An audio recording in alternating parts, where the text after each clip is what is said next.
El que susurra en las tinieblas, de Howard Phillips Lovecraft. Parte 5. El sábado 8 de septiembre por la tarde, tras cruzarse al parecer con mis incoherentes líneas, recibí una extraña y tranquilizadora carta, mecanografiada con toda pulcritud en una máquina a todas luces nueva. Era una extraña carta en la que trataba de tranquilizarme y me hacía una invitación. En ella se operaba una prodigiosa transición en el curso del alucinante drama de las solitarias montañas. De nuevo hecho a mano de la memoria para reproducirla y en esta ocasión, por motivos especiales, trataré de atenerme con la mayor fidelidad posible al estilo. Llevaba matasellos de Bellows Falls y tanto el texto de la carta como la firma estaban a máquina, como suele ser corriente entre quienes aprenden mecanografía. El texto, sin embargo, mostraba una gran precisión para tratarse de un aprendiz, de lo que deduje que Ackeley debió escribir a máquina en algún momento de su vida, quizá en sus años de estudiante. Si bien es cierto que la carta me tranquilizó bastante, bajo aquel alivio se ocultaba una sensación de desasosiego. Si Ackeley estaba en su sano juicio, cuando experimentaba terror, ¿lo estaba también ahora en la nueva situación? ¿Y esas mejores relaciones a que se refería? ¿Qué eran exactamente? Aquello suponía un cambio radical en la actitud que hasta entonces había mantenido Ackeley. Pero lo mejor será que reproduzca el texto, minuciosamente transcripto gracias a una memoria de la que modestamente me enorgullezco. Townshend, Vermont, jueves 6 de septiembre de 1928. Mi querido Wilmart, es para mí un gran placer poder tranquilizarlo respecto a todas las tonterías de que le he estado escribiendo. Digo tonterías, aunque lo que trato con ello es de referirme más a mi actitud asustadiza que a mis descripciones de ciertos fenómenos. Tales fenómenos son auténticos y sin duda muy importantes. Mi error ha radicado en la anómala actitud que he mantenido respecto a ellos. Creo haberle dicho que mis extraños visitantes habían empezado a comunicarse conmigo y a intentar establecer una comunicación. Anoche se materializó el diálogo. En respuesta a ciertas señales que me hicieron, dejé entrar en casa a un mensajero de los del exterior. Un ser humano, me apresuraré a decir. Me contó cosas que ni usted ni yo nos habríamos atrevido siquiera a imaginar, y me demostró bien a las claras que nuestros juicios y conjeturas sobre la razón de mantener el secreto acerca de la colonia que los exteriores han establecido en nuestro planeta estaban totalmente descaminadas. Al parecer, las malignas leyendas sobre lo que ofrecen a los hombres y esperan obtener de la Tierra son el resultado de una interpretación errónea y superficial del lenguaje alegórico. Un lenguaje bien entendido, moldeado por tradiciones culturales y hábitos mentales muy distintos de los nuestros. Mis propias conjeturas, debo reconocerlo, eran tan erróneas como podrían serlo los barruntos de cualquier campesino analfabeto o de un indio salvaje. Lo que en un principio había juzgado morboso, vergonzoso e ignominioso es en realidad algo sorprendente, algo que ensancha los límites de la imaginación y resulta hasta glorioso. El juicio que me merecían antes no era sino una fase de la eterna tendencia humana a odiar, temer y rehuir lo radicalmente distinto. Ahora lamento el daño que he infligido a esos extraños e increíbles seres en el curso de nuestras escaramuzas nocturnas. Si no hubiera puesto reparos a hablar pacífica y razonablemente con ellos desde un primer momento. Pero no me guardan el menor rencor, pues sus movimientos se rigen por un código muy diferente del nuestro. La desgracia suya ha sido que sus agentes humanos en Vermont eran tipos de baja calaña, como el difunto Walter Brown, por ejemplo. Por culpa de Brown he albergado grandes prejuicios contra ellos. pero lo cierto es que nunca han causado, conscientemente al menos, daño a los hombres, si bien algunos congéneres nuestros los han espiado y juzgado cruelmente. Hay todo un culto secreto practicado por hombres perversos. Un hombre con su erudición mitológica me entenderá perfectamente cuando lo relaciono con Hastur y la señal amarilla, cuya finalidad es seguirles la pista e injuriarlos en nombre de abominables poderes procedentes de otras galaxias. Las drásticas medidas de precaución que han adoptado los exteriores van precisamente dirigidas contra tales agresores y no contra la especie humana en general. A título incidental, me he enterado de que muchas de nuestras cartas perdidas fueron robadas, no por los exteriores, sino por los emisarios del maligno culto del que le hablo. Lo único que los exteriores desean del hombre es paz, no sufrir molestias y unas relaciones a nivel intelectual cada vez mayores. Esto último les es absolutamente imprescindible en estos momentos en que nuestras invenciones y máquinas ensanchan los límites de nuestro conocimiento y acciones y hacen que cada vez sea más difícil la existencia secreta de las necesarias avanzadillas de los exteriores en este planeta. Lo que estos extraños seres buscan es tener un conocimiento más profundo del hombre y que los principales filósofos y científicos de la humanidad lleguen a conocerlos mejor. Con semejante intercambio de conocimientos, desaparecerían todas las amenazas y podría establecerse un modus vivendi que satisficiera a todos. La sola idea de pensar en la posibilidad de esclavizar o degradar a la especie humana resulta de todo punto ridícula. Para iniciar estas nuevas relaciones, los exteriores han decidido elegirme a mí por el ya más que considerable conocimiento que de ellos tengo, como su primer intérprete en la Tierra. Anoche me revelaron muchas cosas, hechos de la más sorprendente naturaleza que abren insospechadas perspectivas. Y mucho más se me dará a conocer en lo sucesivo, tanto de palabra como por escrito. Por el momento no se me pedirá que haga ningún viaje al exterior, aunque probablemente desearé hacerlo con el tiempo. En tal supuesto habré de emplear medios especiales y trascender todo lo que hasta aquí estamos acostumbrados a considerar como experiencia humana. En lo sucesivo no volverán a asediar más mi casa, todo ha vuelto a la normalidad y los perros no tendrán en qué ocuparse. En lugar de terror, se me ofrece un presente rico en conocimientos y con la perspectiva de una aventura intelectual que pocos mortales han podido disfrutar hasta ahora. Los exteriores son quizá los seres orgánicos más maravillosos que existen en o allende el espacio y el tiempo, integrantes de una raza cósmica, de la que el resto de las formas con vida no son sino meras variantes degradadas. Son más vegetales que animales, si es que tales términos pueden aplicarse a la materia de que están formados, y tienen un aspecto un tanto fungiforme, aunque la presencia de una sustancia semejante a la clorofila y un sistema nutritivo muy peculiar los distingue de los auténticos hongos comofíticos. En realidad, están formados de una materia totalmente ajena al sector del espacio en que habitamos, con electrones que cuentan con un número de vibraciones absolutamente distinto. De ahí que estos seres no puedan fotografiarse con los films y placas ordinarios del universo conocido, aun cuando puedan verlos nuestros ojos. No obstante, cualquier buen profesional de la química que tuviera los conocimientos requeridos podría hacer una emulsión fotográfica que reprodujera sus imágenes. Los exteriores tienen una extraordinaria capacidad para atravesar en plena forma corpórea el vacío interestelar, en el que no hay aire ni calor.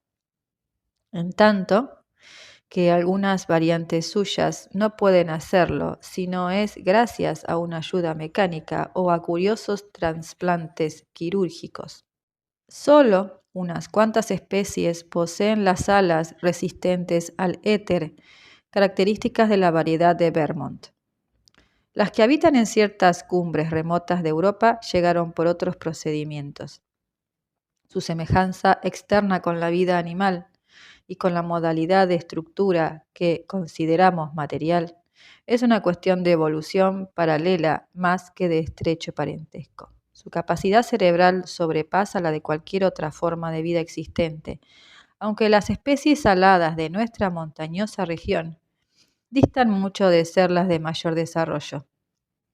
La telepatía es un medio habitual de comunicación, aunque poseen unos órganos vocales rudimentarios que tras una ligera operación, pues la cirugía ha alcanzado un tremendo desarrollo entre ellos, pueden facultarlos para duplicar el habla de aquellos tipos de organismo que todavía hacen uso de la misma.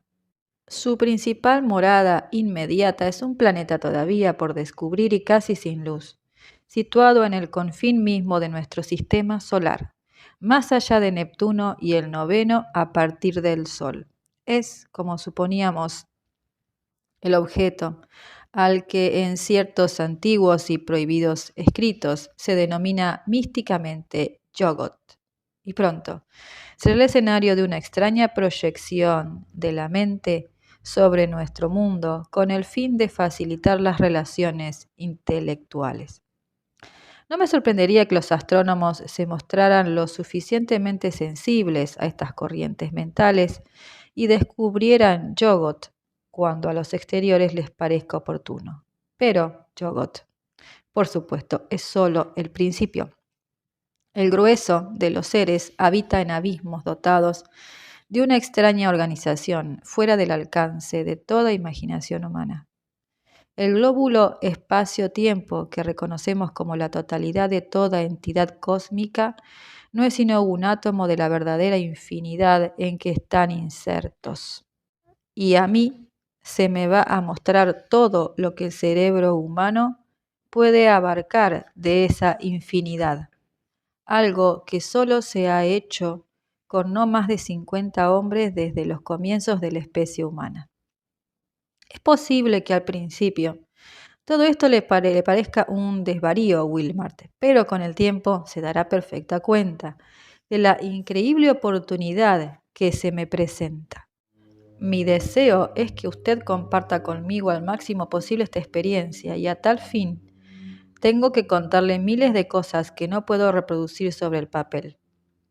Hasta hoy le había aconsejado que no viniera a verme, pero ahora que todo va bien, sería para mí un gran placer que olvidara mi advertencia y aceptase ser mi huésped. ¿No podría usted darse una vuelta por aquí antes de iniciarse el curso en la universidad? Sería realmente maravilloso si pudiera hacerlo. Traiga la grabación fonográfica y todas las cartas que le he escrito para utilizarlas como elemento de consulta. Las necesitaremos para reconstruir toda esta impresionante historia.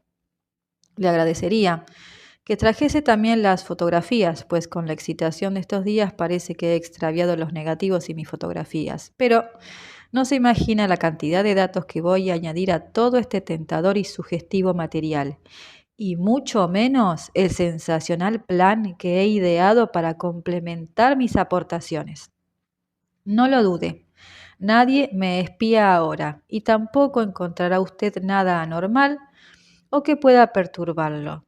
Venga e iré a buscarlo en mi coche a la estación de Brattleboro. Dispóngase a pasar aquí una larga temporada y prepárese a oír hablar durante largas veladas de cosas que escapan a toda conjetura humana. Bien entendido, que no debe decir nada a nadie, pues el asunto en cuestión no debe trascender al público.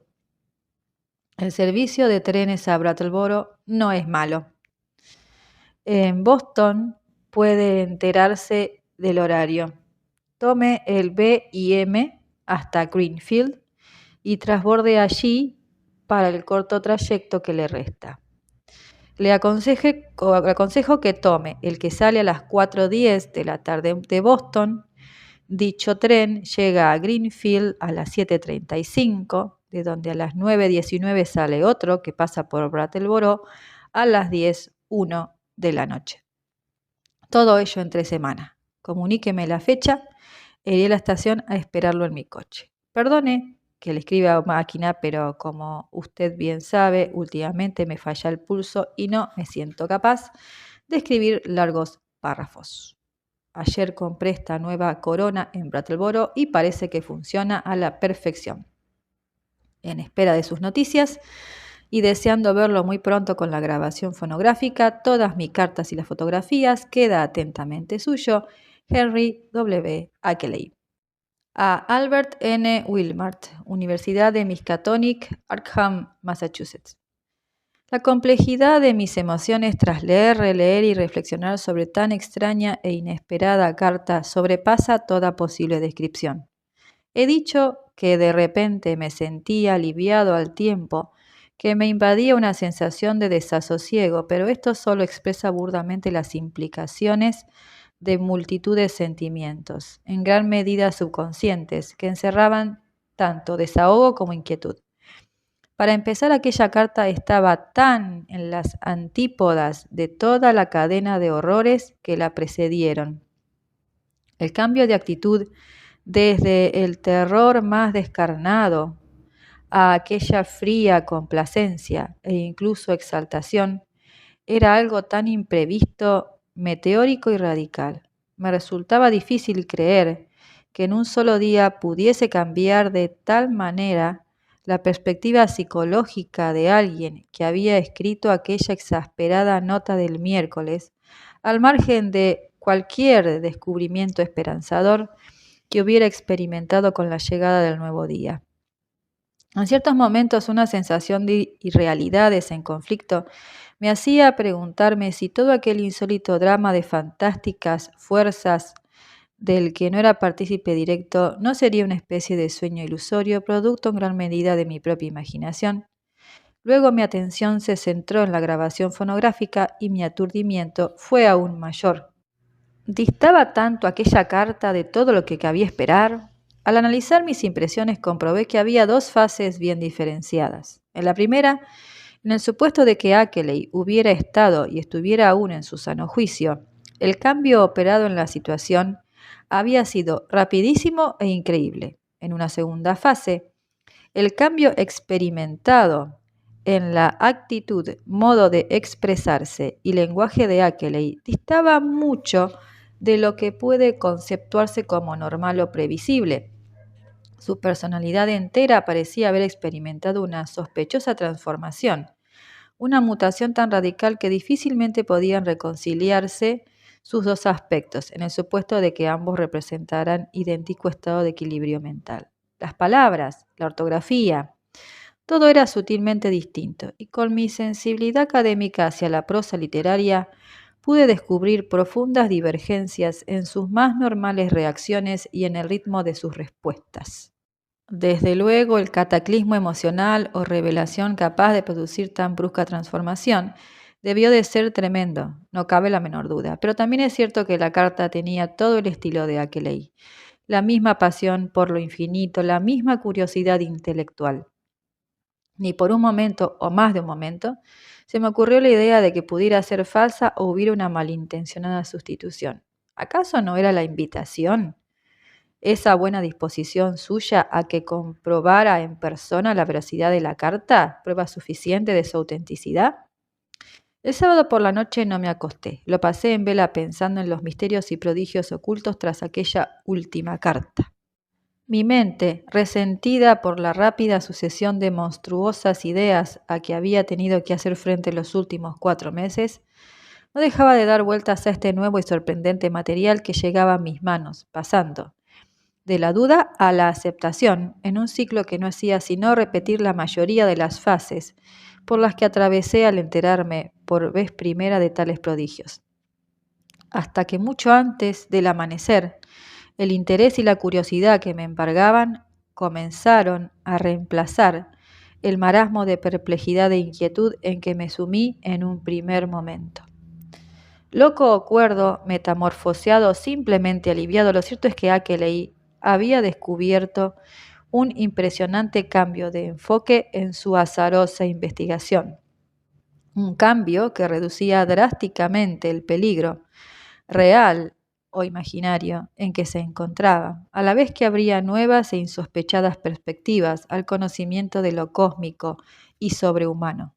Mi fervor por lo desconocido se avivó en mi afán por igualar el suyo, y me sentí contagiado por salvar a aquel mórbido obstáculo que se interponía en mi camino. Liberarme de las enloquecedoras y extenuantes limitaciones que imponen el tiempo, el espacio y la ley natural, entrar en relación con el inmenso espacio exterior, acercarme a los espectrales y abismales secretos de lo infinito y lo esencial. Sin duda, valía la pena arriesgar la vida, el alma y hasta el propio juicio. Y además, Ackeley decía que ya no había peligro. Me invitaba a visitarlo en lugar de aconsejarme que me mantuviera alejado como había hecho hasta entonces. Una comezón me invadía ante la sola idea de lo que Ackeley iba a contarme. Sentía tal fascinación que casi me impedía todo movimiento el imaginarme sentado allí, en aquella solitaria y en los últimos tiempos asediada granja, ante un hombre que había hablado con auténticos emisarios del espacio exterior, sentado allí con aquella espeluznante grabación y el montón de cartas en que Ackeley había tratado de resumir sus conclusiones previas. De modo que no lo pensé más y el domingo por la mañana envié un telegrama a Ackeley en el que le decía que lo encontraría en Brattleboro el miércoles siguiente, el 12 de septiembre, si no tenía nada que objetar a aquella fecha. Solo en una cosa no seguí sus indicaciones, en la elección del tren. Con franqueza, no me agradaba nada la idea de llegar bien entrada la noche a aquella encantada región de Vermont, así que, en lugar de ir en el tren que Ackeley sugería, telefoné a la estación e hice otra combinación. Levantándome temprano y tomando el tren de las 8:07 con destino a Boston, podía tomar el de las 9:25 que llegaba a Greenfield a las 12:22. Este conectaba exactamente con un tren que llegaba a Brattleboro a la 1:08 de la tarde. Hora, a todas luces, infinitamente mejor que las 10:01 de la noche para encontrar a Ackeley y viajar con él por aquella comarca abigarrada de cumbres montañosas y encubridora de tantos secretos. Le comuniqué mi combinación en el telegrama y me alegró saber en la respuesta que me envió aquella misma noche que estaba de acuerdo con mis planes. Su telegrama decía así: combinación satisfactoria. Lo esperaré, tren, 1:08 miércoles. No olvide grabación, cartas y fotografías. Tranquilícese hasta ese día. Espere grandes revelaciones. Ackeley. La llegada a mis manos de este mensaje, respuesta directa del que envié a Ackeley y que por fuerza tenía que haber sido llevado a su casa desde la estación de Townshend, bien por un funcionario de telégrafos o a través del hilo telefónico reparado, borró cualquier duda subconsciente que pudiera albergar acerca de la autoría de tan sorprendente carta. Experimenté una gran sensación de alivio, desde luego infinitamente mayor de la que podía esperar por entonces, pues mis dudas no se habían desvanecido del todo, sino que estaban profundamente soterradas. Pero aquella noche dormí a pierna suelta y hasta bien entrada la mañana, y durante los 2 días siguientes me dediqué afanosamente a hacer los preparativos del viaje. Esta historia continuará. Hasta la próxima.